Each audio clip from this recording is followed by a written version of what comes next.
O patrimônio bilionário de uma das famílias mais poderosas do país pode ter passado longe das autoridades brasileiras. O Domingo Espetacular conversou com exclusividade com o homem que ajudou durante 3 décadas herdeiros do Grupo Globo a esconder no exterior milhões de dólares. É a primeira vez que um doleiro preso e condenado na Operação Lava Jato fala com uma emissora de TV. Ele revela os bastidores das remessas de dinheiro vivo à emissora carioca e como os irmãos Marinho conseguiram driblar a fiscalização e sonegar impostos. A reportagem é de Lucas Rocha, Silvestre Serrano e Ana Albini.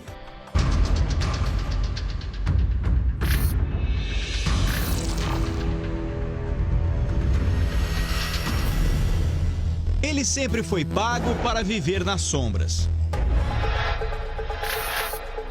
Usou o talento com números para esconder e lavar dinheiro da corrupção no Brasil. Mínimo era $1 milhão por dia. Um movimento já básico era $1 milhão por dia. A Record TV é a primeira emissora do país a conversar com o doleiro preso e condenado na Operação Lava Jato. Foram 2 meses de negociações. Depois que você está preso, tudo é um choque. Cláudio Barbosa, conhecido como Tony, vai revelar com exclusividade o que só contou a justiça: os milhões de dólares não declarados por empresários e políticos do país. Na lista de clientes mais antigos, o ex-governador do Rio, Sérgio Cabral, o ex-presidente da Câmara, Eduardo Cunha, executivos da Odebrecht e uma das famílias mais poderosas do Brasil, a família Marinho, dona de um dos maiores grupos de comunicação do país. Eu posso falar que eu atendi, de Tony, desde que eu entrei na empresa, se atendia o Aleixo e se atendia a Globo, desde anos. Eu entrei em 86, 87, desde que eu tenho conhecimento, que eu sempre estou na tesouraria, eu atendi, ou seja, isso nunca parou.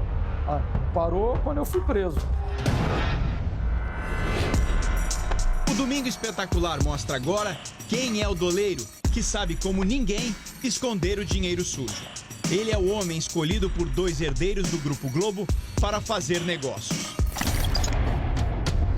A lavagem de dinheiro para a emissora carioca era sistemática e os valores não eram pequenos, o que mostra que a operação não era para o executivo, e sim para a empresa.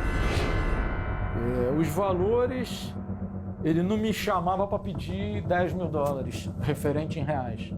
Então eram sempre valores de $200 mil a $300 mil em real. Normalmente era R$500 mil, R$1 milhão. O período disso, quanto era por semana ou por mês, eu não tenho aqui de cabeça, está entregue no Ministério Público desde 2018 e tem um extrato dessa movimentação no meu sistema. Então eu não lembro aqui quanto era de cabeça, mas vamos lá, a cada 10 dias eram $300 mil. Posso falar que era assim. O nosso encontro é no escritório de advocacia no centro do Rio de Janeiro. Tony chegou ao local da entrevista de metrô. Situação incomum para quem movimentava $1 milhão por dia, ou R$5 milhões. A tornozeleira eletrônica está sempre coberta. O homem nascido no interior do Rio é discreto, perfil ideal para uma profissão que ele mesmo escolheu 30 anos atrás. Viver no anonimato foi mais do que uma exigência, uma necessidade. Encontrar clientes ou fazer novas amizades sempre foi considerado um risco calculado para a carreira do doleiro. Mas Tony, como é conhecido no obscuro mundo do mercado financeiro paralelo, manteve disciplina rígida para se afastar das pessoas. Agora, a única opção para não ser reconhecido nas ruas pelos crimes que cometeu e que paga até hoje. Ele ainda era um estudante de economia quando conseguiu um emprego em uma corretora de valores no Rio de Janeiro. Dessa corretora de valores, eu não sei se eu dei sorte ou azar, né? Eu acredito que sorte no momento, mas aquilo acabou definindo meu futuro, né? Tony deixou os estudos e mergulhou fundo no mercado paralelo de câmbio.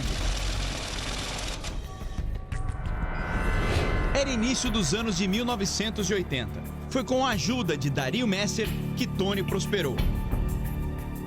Messer, conhecido como o doleiro dos doleiros, gostava de circular em festas de milionários cariocas. Era assim que ele conquistava os clientes. Um deles tinha um tratamento especial, a família Marinho. Nesse ambiente, as negociações são feitas entre intermediários.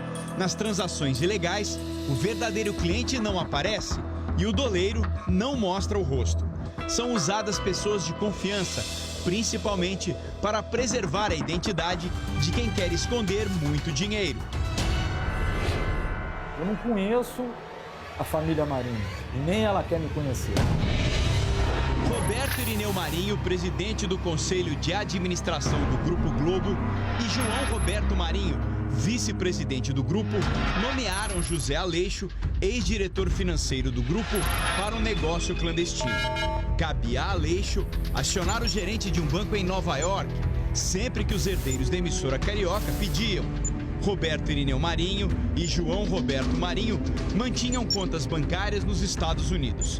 E a ordem dos irmãos a Aleixo era sempre a mesma: trocar dólares por reais aqui no Brasil. Eu tenho a pessoa de Nova York que controla a conta corrente no exterior, que tem acesso às offshore, às empresas no exterior. E eu tenho a pessoa no Rio de Janeiro, estou falando antes de eu ser preso, 2017, a pessoa que tinha que receber os reais. Eu tinha que entregar para alguém o dinheiro. Esse dinheiro, por acaso, era um ex-diretor da Globo, tá? Anteriormente, como falou o Dario Messer, a gente entregava na Rede Globo. Eu sabia que ele era um executivo da TV Globo. A sede da emissora foi endereço fixo das entregas dos doleiros até o ano de 2003. Tony tinha uma exigência: deixar das mãos de Aleixo os dólares da família Marinho. Quando ele desporta, é numa sala. Então a gente sempre... Eu não aceito garagem. Garagem parece coisa de traficante, eu não aceito garagem. A entrega na garagem não existe, isso é coisa de televisão ou traficante. Eu entrego em sala. Então, no caso da Globo específico, eu não posso afirmar agora porque tem muitos anos, mas com certeza era na sala do Aleixo, porque eu chego na portaria e tem que identificar. Então eu sempre mandava um garoto antes, um funcionário, para ele chegar na portaria e para o guarda: olha, eu tenho que entregar algo para o José Aleixo. Ele já comunicava, vê se o cidadão não está no almoço, vê se ele não está ocupado, vê se ele está sabendo da encomenda, para quando a minha equipe chegar não ficar parada na rua com R$1 milhão.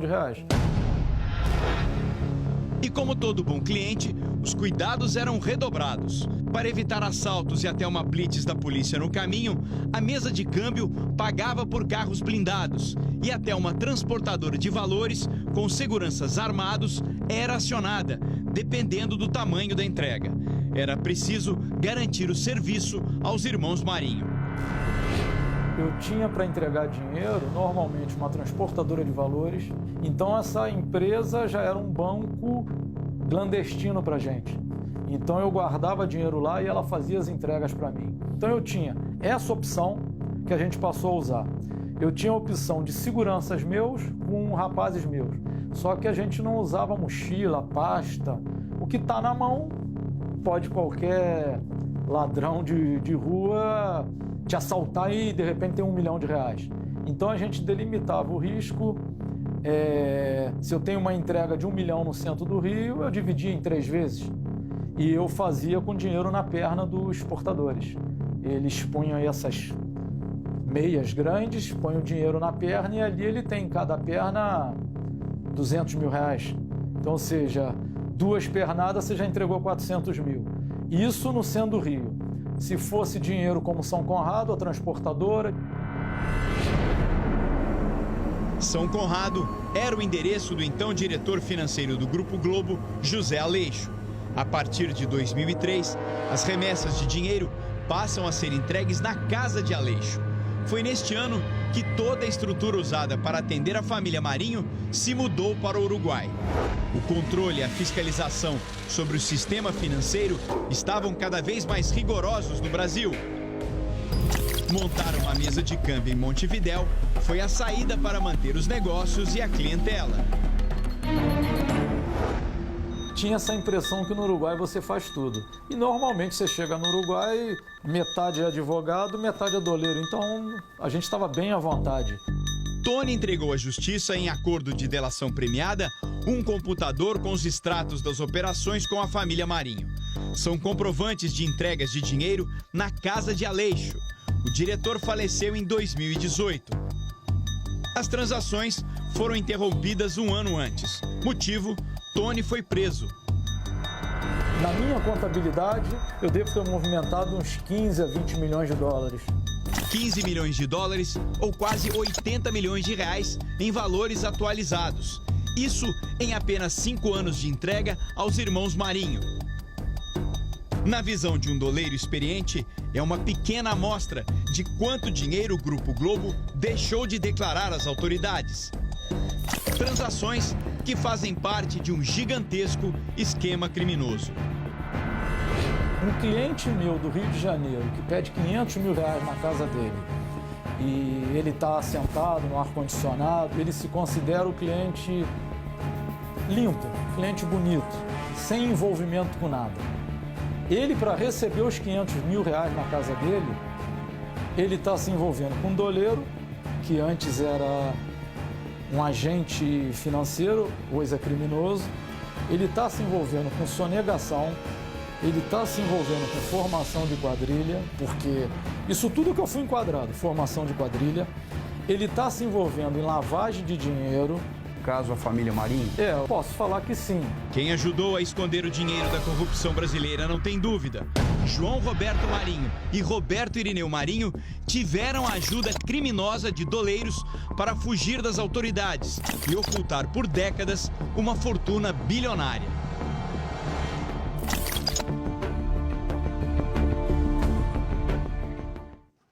Nós procuramos a TV Globo, mas a empresa não respondeu à reportagem.